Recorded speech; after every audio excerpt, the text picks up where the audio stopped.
कभी कभी हमें बस एक ऐसी जगह की तलाश होती है जहाँ वक्त धीमा पड़ जाए, जहाँ ना शहर का शोर हो, ना भीड़ का एहसास, बस हो तो सिर्फ समंदर की लहरों की मधुर आवाज़ और हवा में घुली हुई सुकून की खुशबू। तो दोस्तों, इस बार हमारी जर्नी होने वाली है कोकण के दो बेहद खास गाँवों की ओर, देवबाग और न्यूती।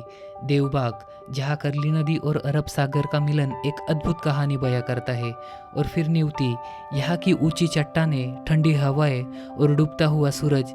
हर एक नज़ारा इतना खूबसूरत है कि उसे शब्दों में बयां करना मुश्किल हो जाता है।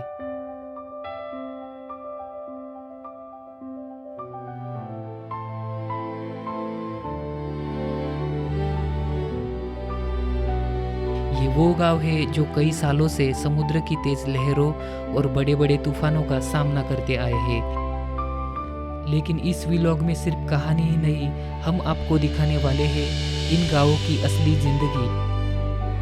यहाँ के लोगों की खाद्य संस्कृति कैसी है, टूरिज्म में यहाँ कितना डेवलपमेंट हुआ है, और अगर आप यहाँ आना चाहें तो कैसे पहुँच सकते हैं, यहाँ रुकने के लिए क्या क्या ऑप्शंस है, होम स्टेज, रिजॉर्ट्स, और उनका खर्चा कितना आता है, खाने पीने और घूमने का पूरा बजट क्या होगा।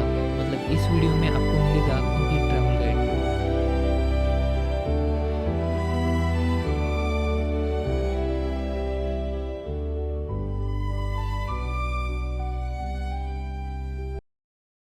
तो दोस्तों, हम निकले हैं नासिक के CBS बस स्टॉप से। मेला बस स्टॉप है, और अभी रात के बजे 10 और हम जा रहे हैं पुणे में।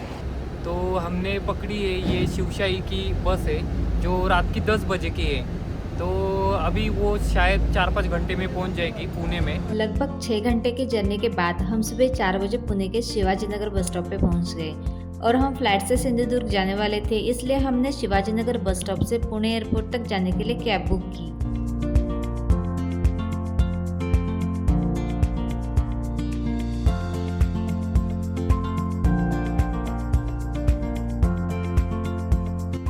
एयरपोर्ट पहुंचने के बाद सबसे पहले हमने अपना लगेज चेक इन किया। थोड़ी फॉर्मेलिटीज पूरी करने के बाद फ्रेश होने के लिए गई, ताकि आगे की यात्रा आरामदायक रहे।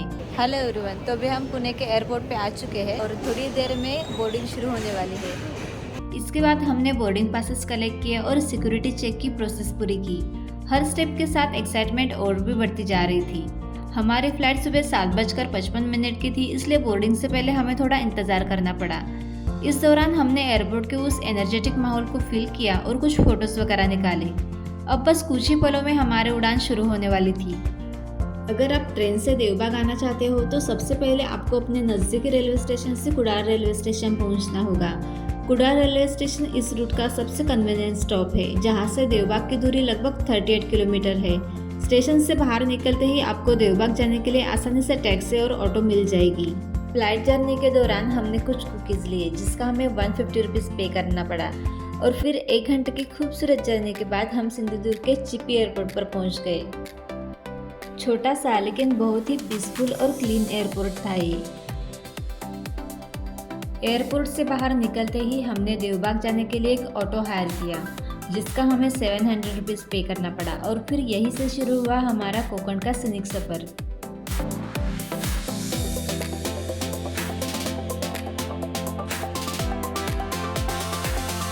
हेलो एवरीवन, तो अभी सुबह के 11 बज चुके हैं और हम इधर रेवणकर्स होमस्टे के यहाँ पे पहुँच गए हैं। रूम में चेक इन करने के बाद हमने फ्रेश होकर थोड़ा आराम किया और फिर खाना खाने के लिए नीचे आ गए।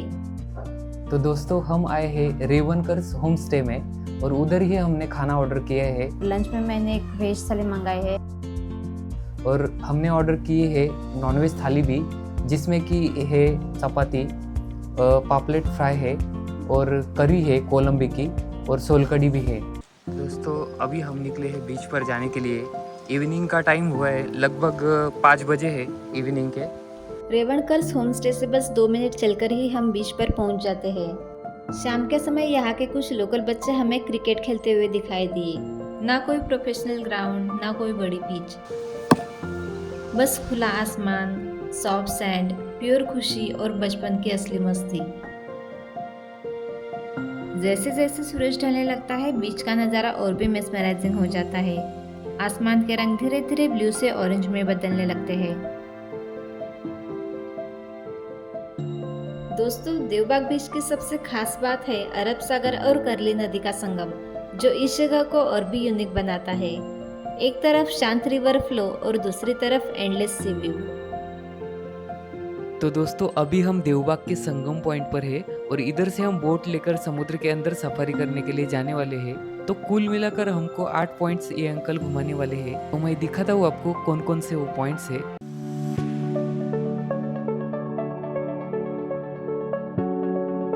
तो दोस्तों ये आप देख सकते हैं इधर पूरा समंदर है ये, और ये साइड में अगर देखेंगे ना आप तो ये करली नदी की खाड़ी है ये साइड में। तो ये हा संगम पॉइंट है आता अंकल बता रहे ये संगम पॉइंट करके है, तो इधर ही ये संगम होता है। तो दोस्तों ये जो छोटा सा आइलैंड दिख रहा है आपको, ये सीगल पंछियों का आइलैंड इसको कहा जाता है। दोस्तों अगर आपको बहुत सारे सीगल पंछी देखने हैं तो आप मॉर्निंग के टाइम पे आने की कोशिश कीजिए। वो टाइम पे धूप कम होने की वजह से बहुत सारे पंछी होते हैं। दोस्तों ये जो पॉइंट दिख रहा है ना, इसको क्रैब पॉइंट कहते हैं। जब रात को पानी बहुत कम हो जाता है तो पत्थरों पर बहुत सारे क्रैब्स जमा हो जाते हैं, इसलिए इस पॉइंट को क्रैब पॉइंट कहते हैं। ये भैया देखिए फिशिंग करने का आनंद ले रहे हैं। तो दोस्तों ये आप देख सकते हैं मिनी केरल पॉइंट है, मतलब ये केरल जैसा ही बिल्कुल आपको फील देगा। ये नारियल के पेड़ वगैरह ऐसे है जैसे कि आप केरल में ही आए हो।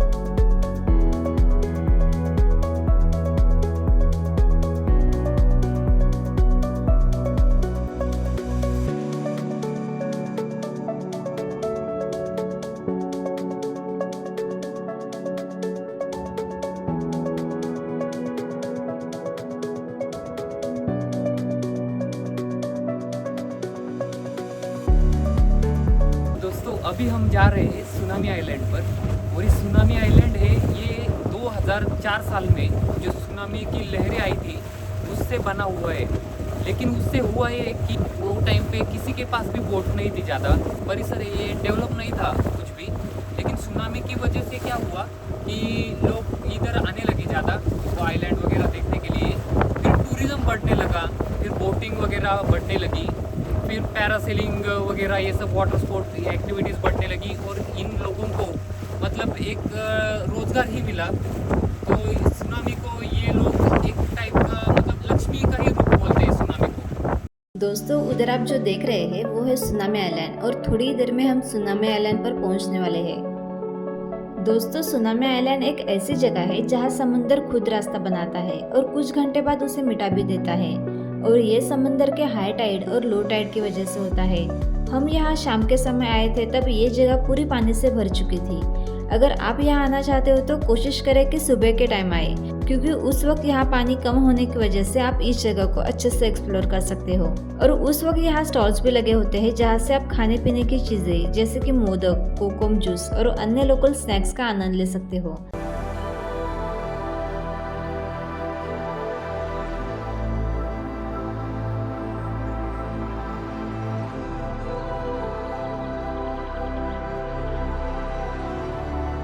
अगर आप यहाँ कुछ वाटर एक्टिविटीज़ करना चाहते हो तो बनाना राइड, बम्पर राइड और जेट स्काई राइड जैसे एक्टिविटीज़ भी कर सकते हो।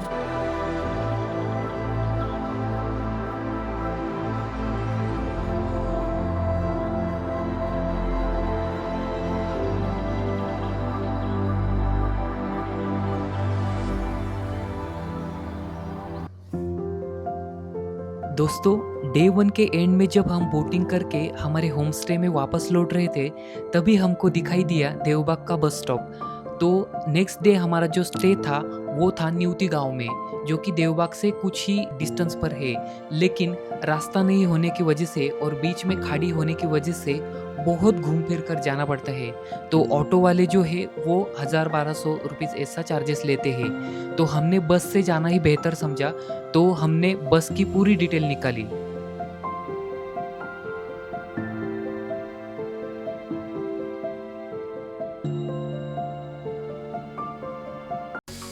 तो दोस्तों कोंकण में आज है हमारा डे 2 और हम निकले हैं आज न्यूती गांव में जाने के लिए। तो देवबाग से हमने बस पकड़ी है और हम अभी जा रहे हैं मालवन बस स्टॉप पर, और मालवन से हम बस चेंज करके कुडाल की बस पकड़ेंगे और मापन करके एक विलेज है उधर उतरेंगे और उधर से ऑटो पकड़ के न्यूती गांव में जाएंगे। तो बस का कितना चार्जेस है, बस का क्या टाइमिंग है, वो मैं डिस्क्रिप्शन में डाल देता हूँ। दोस्तों अभी सुबह के बजे हैं 10 और हम आशियाना होमस्टे के यहाँ पहुँच चुके हैं जो न्यूती गांव में स्थित है। तो दोस्तों आशियाना होमस्टे कैसा है वो मैं आपको दिखाता हूँ। अगर आप अंदर आएंगे तो इधर अगर आप देखेंगे तो इधर डाइनिंग का एरिया है। इधर आप खाना पीना खाने के लिए या फिर ब्रेकफास्ट स्नैक्स करने के लिए आराम से रह सकते हैं। और ये अगर आप अंदर आएंगे तो ये आपकी रूम से, तो अंदर ये रूम है एसी जो कि कंफर्टेबल है, एसी रूम है ये। इधर के साइड में अगर आप देखेंगे तो वॉशरूम है। तो दोस्तों मज़े की बात ये है, इधर ना एक विंडो है और वो डायरेक्ट कनेक्ट होती है टेरेस से। इधर से मतलब आप बाहर जा सकते हैं और इधर से ना आपको समंदर दिखता है। जब हम पहुंचे तो ये दीदी मोदक बना रही थी। आशियाना होमस्टे में पहुंचने से पहले ही हमने मोदक के ऑर्डर दे चुकी थी, क्योंकि अगर आपको मोदक चाहिए तो पहले से ही ऑर्डर देना होता है।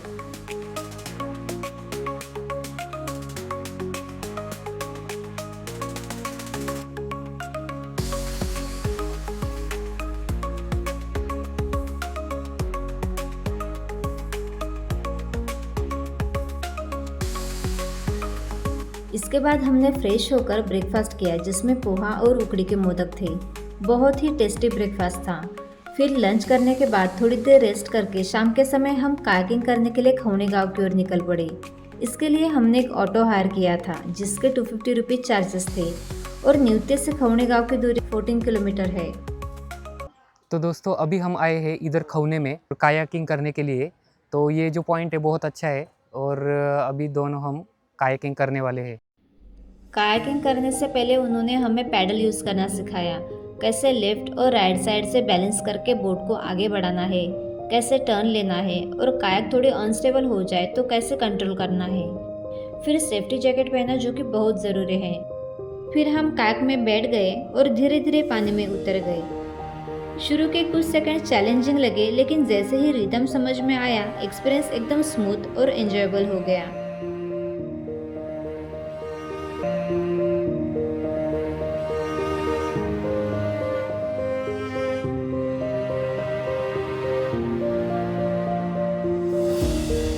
पानी का लेवल शैलो होने की वजह से कायाकिंग करना आसान होता है और डर नहीं लगता।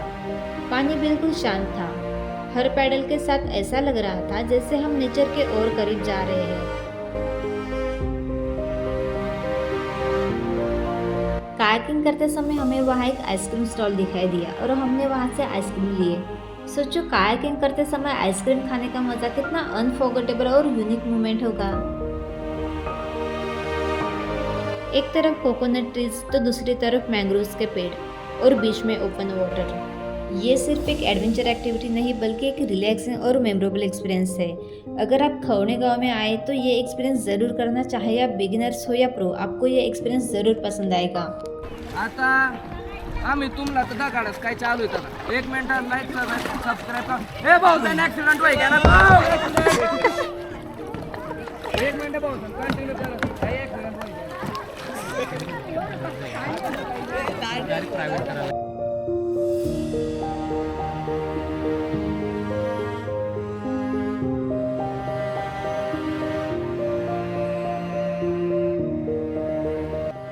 शाम के समय हम हमारे होमस्टे में लौटने के बाद बीच पर गए और सनसेट एंजॉय किया।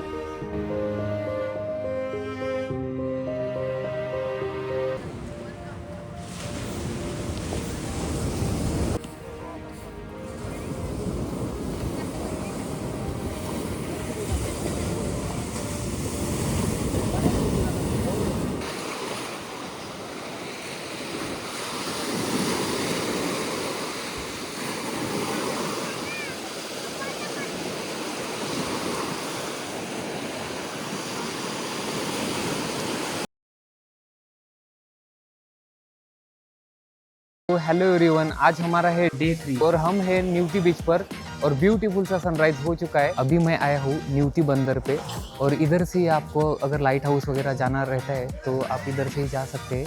और इधर ही फिशेस का जो लिलाव है वो भी होता है, तो थोड़ी देर में वो चालू होने वाला है 8 बजे, अभी बजे 7:45। और अगर आपको लाइट हाउस या फिर बोटिंग करनी है शेयरिंग में तो ये न्यूटी लाइट हाउस बोटिंग का ऑफिस है। इधर आप आकर 600 रुपये में शेयरिंग में बोटिंग कर सकते हैं। तो दोस्तों हमारी बोट आ चुकी है अभी और हम लाइट हाउस के सफ़र के लिए निकल रहे हैं।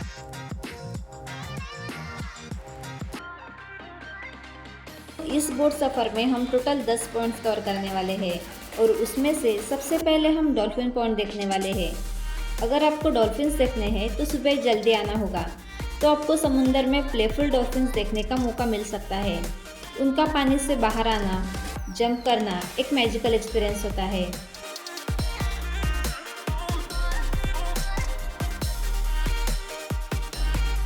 दोस्तों अभी हम लाइट हाउस के सफ़र के लिए जा रहे हैं। बहुत अच्छा अनुभव है और बीच में हमको डॉल्फिन्स भी देखने को मिले। बहुत अच्छा अनुभव था। कुछ समय के लिए वो बाहर निकले।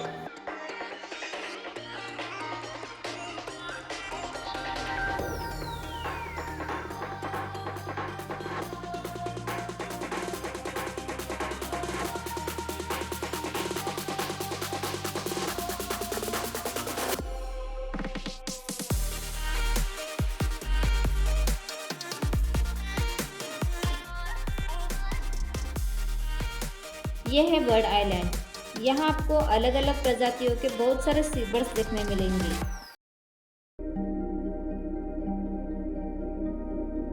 ये रॉक फॉर्मेशन बिल्कुल एक गुफा जैसा दिखता है, इसलिए बोट तो अंदर नहीं जा सकती, लेकिन यहाँ आपको बहुत सारे कलरफुल फिश देखने मिलेंगे और साथ ही रेड कलर के क्रैब्स भी यहाँ बहुत होते हैं।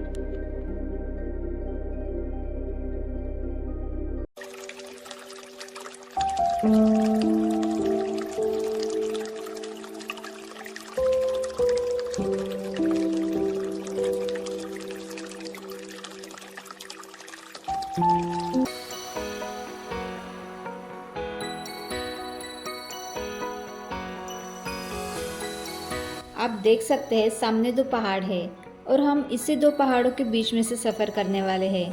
ये जो एक्सपीरियंस है ना वो अलग ही लेवल का है और अंदर एक गुफा भी है, तो वो भी हम आपको दिखाएंगे।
लगभग 10 किलोमीटर ट्रैवल करने के बाद अब हम पहुंच चुके हैं न्यूटी ओल्ड लाइट हाउस के पास। ये लाइट हाउस अब ऑपरेशनल नहीं है, लेकिन इसका हिस्टोरिकल चार्म आज भी जिंदा है। ओल्ड लाइट हाउस से थोड़ा आगे बढ़ते ही हमें न्यू लाइट हाउस दिखाई दिया। हेवी वेव्स और टेक्निकल प्रॉब्लम्स की वजह से ये न्यू लाइट हाउस बनाना पड़ा। न्यू लाइट हाउस का कंस्ट्रक्शन 1931 में जॉन ओसवाल्ड द्वारा किया गया था, जो आज भी शिप्स को डायरेक्शन देने का काम करता है।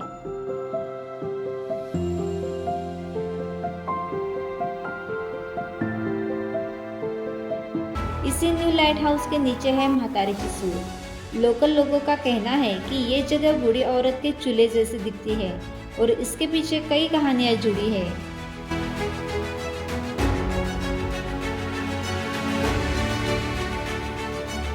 ये रॉक फॉर्मेशन बिल्कुल यूनिक है। समुंदर के बीच बना हुआ एक नेचुरल स्ट्रक्चर जो देखने में बिल्कुल चूल्हे जैसा लगता है। जब वेव्स इस पर टकराती है तो एक जबरदस्त सीन क्रिएट होता है। दोस्तों, अगर आपको ऐसा उड़ता हुआ फुवारा देखना है तो मॉर्निंग में जल्दी आने की कोशिश कीजिए या फिर भर्ती का टाइम लोकल लोगों से पूछ के आइए। और यहाँ आने के बाद आपको थोड़ा सा इंतज़ार भी करना पड़ सकता है, तभी आपको ऐसा उड़ता हुआ फुवारा देखने मिलेगा। हमें भी थोड़ा इंतज़ार करना पड़ा था, तभी हमें ऐसा उड़ता हुआ फुवारा देखने मिला।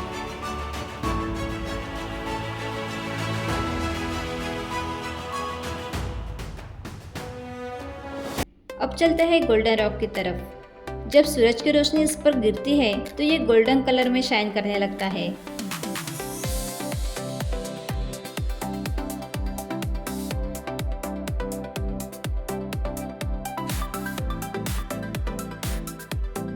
सारे पॉइंट्स देखने के बाद अब हम बीच की तरफ जा रहे हैं।